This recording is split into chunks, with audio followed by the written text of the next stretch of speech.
Folks, welcome to the Jake Feinberg Show. Capping off a long week, great week, with a great drummer. Zach White, welcome back to the program. Thanks for having me. Can you talk about this project that I feel like the vocabulary or the sonic nature of the music can continue to grow, and that's what is exciting for you. But break down the Desert Music Project.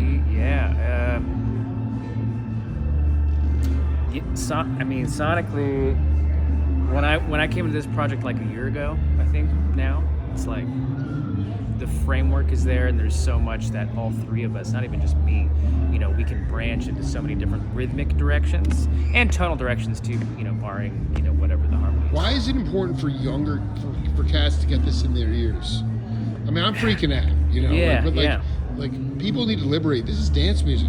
To me, it's dance music. Yeah, and I think it's important because it's different. It's not what you would normally hear. It's not,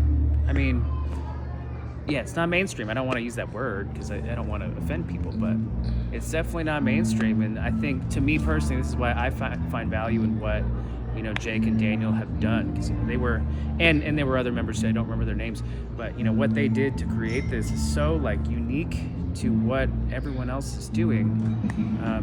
And I growing up, I had a lot of, with one of my own projects, had a lot of interest in odd meter stuff, mixing odd meter and square, straightforward meters, and making it sound like a normal mainstream thing, to make it, like you were saying, not maybe dance music, to each their own, but to me, that's what the value that I find in it, and don't even get me started on the genre bending stuff that they do. Ultimately, at this point in your life, can you talk about where you're at with your own individual voice on the drums? Oh my goodness.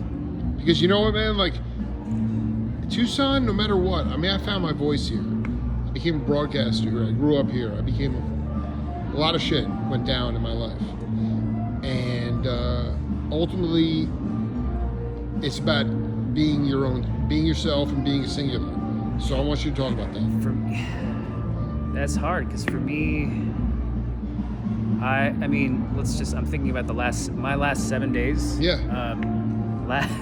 You were there last Saturday. I was playing with the Modern Jazz Quartet. Sunday, spiritual day, dude. Yeah. Wichita lineman, dude. Yeah. Wichita lineman, dude. In between that, my day job, my day gig is I'm an electronic dance accompanist, pretty much. I play acoustic drums and acoustic piano, sort of. Not a pianist, but that's my day job, and then.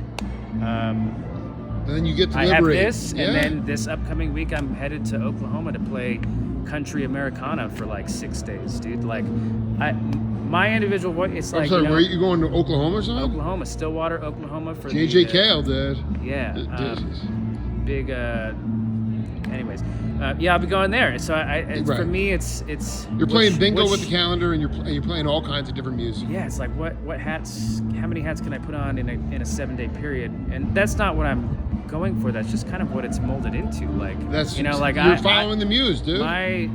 It's kind of interesting. People think, believe it or not, some people ask me they assume that I've studied jazz. That's what I went to school for. I did not do that. I got a bachelor's degree in contemporary percussion, classical orchestra percussion. Timpanis and shit. Timps. Music education. Zach My master's is also in that as well. So it's just for me, it's as a percussionist, which I think drum kit players are. Right. It's we use all four of our limbs to play a lot of different instruments, not just one instrument. So for me, my job as a working percussionist or a freelance musician percussionist is I need to be able to adapt to these different hats that I'm wearing in a 7-day period, so I'm not saying I'm the best at any of them, but I certainly try to be, but that's just how I fill my schedule. Zach White, I want you to talk about this honestly.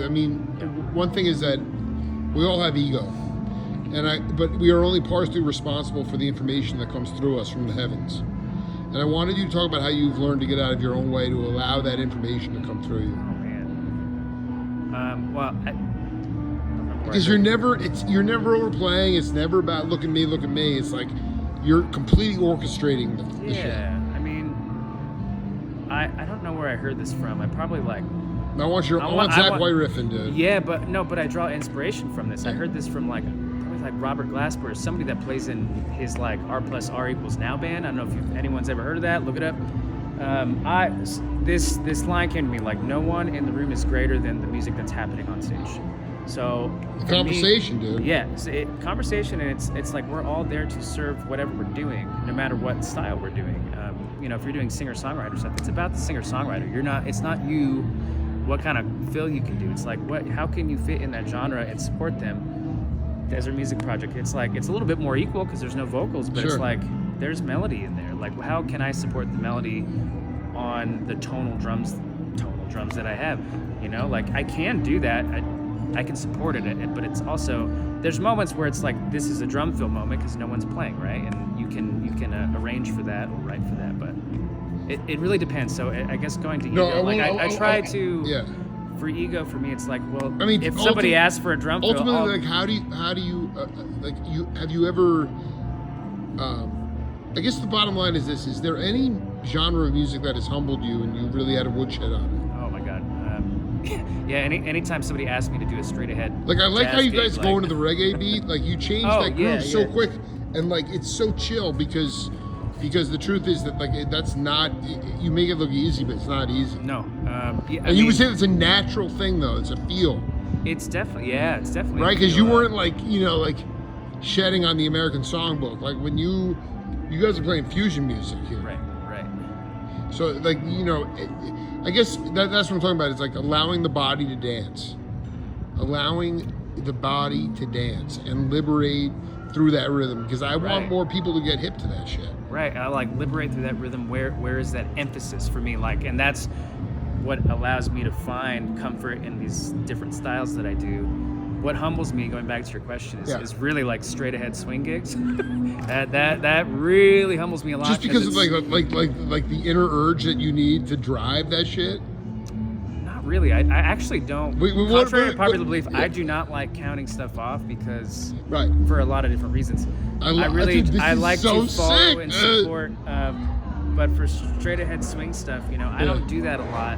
And because of that, I don't shed it that much as I should. No, but I really but when you get into that love, setting, you're out of your thinking mind. You can't. Yeah. You're not thinking 1 minute.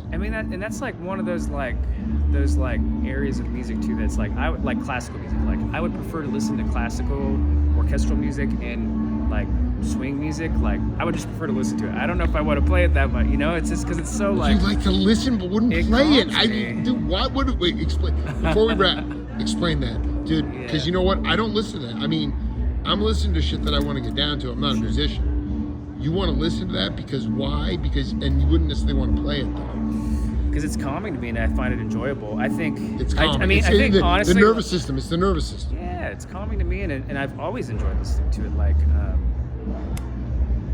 Drawing a blank here. I was about to say something. It's just calming to me, man.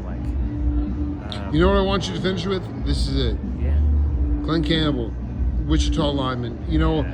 I'm not a big, I haven't vetted Glenn Campbell a lot, but I just know that the Jazzers loved him because when he wasn't in the studio, he'd come down and play jazz with them.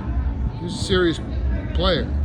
And I love what you guys are doing in the Tucson Modern Jazz Quartet, bringing that in as an instrumental. I want you to talk a little bit about the significance, because that is, the last few weeks, everything is about being in the now. Yeah. And the last few weeks, that, your version of that healed me, man. Yeah, I'll say the Tucson Modern Jazz Quartet's pitch, and that's was originally not my group. So you interviewed Keaton Wilson last week. Absolutely. That's actually Keaton's brainchild originally. It's a different name now. It was a different name when I got pulled into that group, but it's always been, even before it was called Tucson Modern Jazz Quartet, it's always been, we do originals and non-standard standards, right? Because it's, we're not doing the straight ahead things. We can and we dabble with that, but there's so much other music out there that get people to move. The band is so badass. Yeah, and it's fun to bring different players in there because we sub out quite a bit. But no, I would continue to pick through country, psych, folk tunes that you can translate over to that quartet, because instrumentally, man, I